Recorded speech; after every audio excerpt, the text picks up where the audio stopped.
ያው በኒዮሊበራል ፖለቲካል አስተሳሰብ ውስጥ መንግስት ምን አይነት ሚና ሊኖረው ይገባል? ምክንያቱም ክላሲካል ወደሆነ ኢኮኖሚክ አስተሳሰብ ክላሲካል ወደሆነ ሊበራል አስተሳሰብ ብንገባ እንትናችንን በጣም ያረዝምብናል።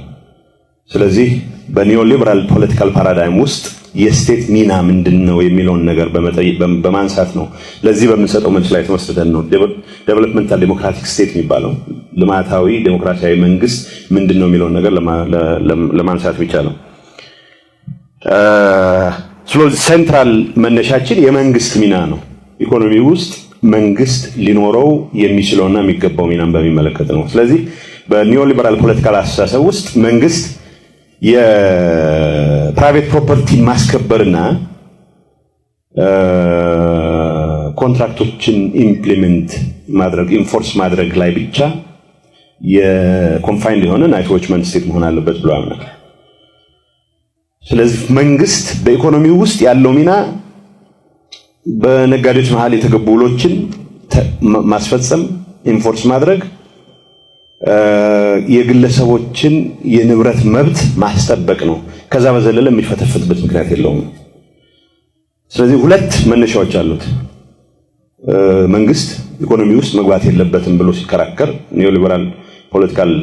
በኒዮሊበራል ፖለቲካ አስተሳሰብ የመንግስት ሚና በዚህ ደረጃ መወሰን አለበት፣ ናይት ዎችማን ስቴት ነው መኖር ያለበት ሲባል ሁለት መሰረታዊ መነሻዎች አሉት። የመጀመሪያው ሬንት ሲኪንግ እና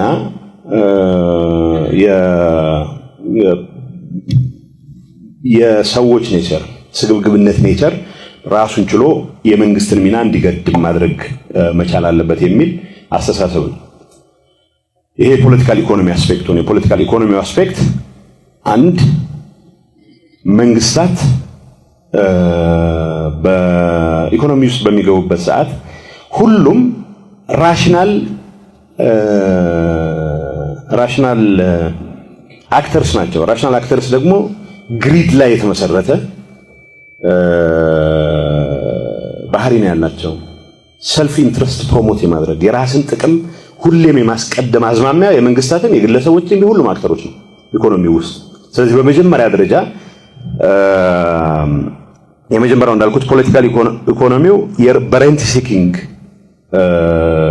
ትንሽ ስለ ሬንት ሲኪንግ እና ስለ ሬንት ክሪኤሽን የተወሰነ ነጥብ ማንሳት ያስፈልጋል።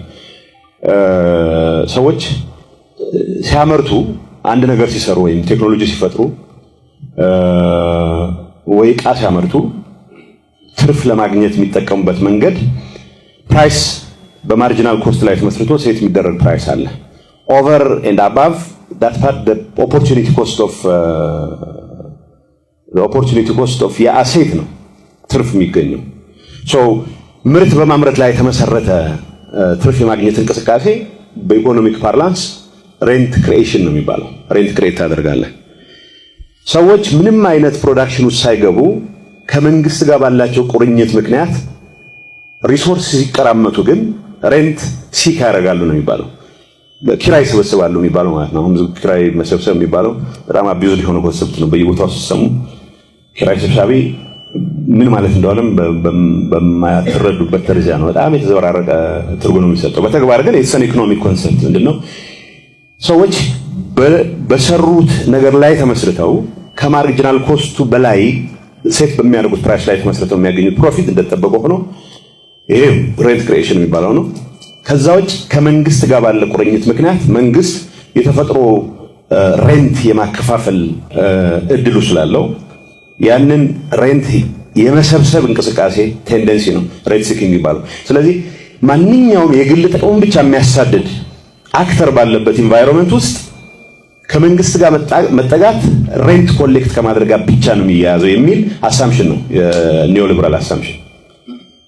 ስለዚህ መንግስት በኢኮኖሚ ውስጥ ያለው ሚና በጨመረ ቁጥር የሚያከፋፍለው ሬንትም ጭምር እየጨመረ ስለሚሄድ በዛኑ ልክ በመንግስትና በዜጎች መካከል ያለው ግንኙነት የፓትሮኔጅ ግንኙነት ነው የሚሆነው፣ የደንበኝነት ግንኙነት ነው የሚሆነው። አንዱ አካኪ አንደኛው ታካኪ ነው የሚሆነው። ስለዚህ ከክልል አይነት ግንኙነት ስለሚኖር መንግስት በኢኮኖሚ ውስጥ ሚናው በጨመረ በገዘፈ ቁጥር ሬንት የማከፋፈል ስልጣኑን ተጠቅሞ ለደንበኞቹ ለተመረጡት ደንበኞቹና አገልጋዮቹ ብቻ ኪራይ የሚያከፋፍልበት ስርዓት ይፈጠራል። ይሄ ማለት ኢኮኖሚው በማርኬት ቢገዛ ኖሮ ሊኖረው ይችል የነበረ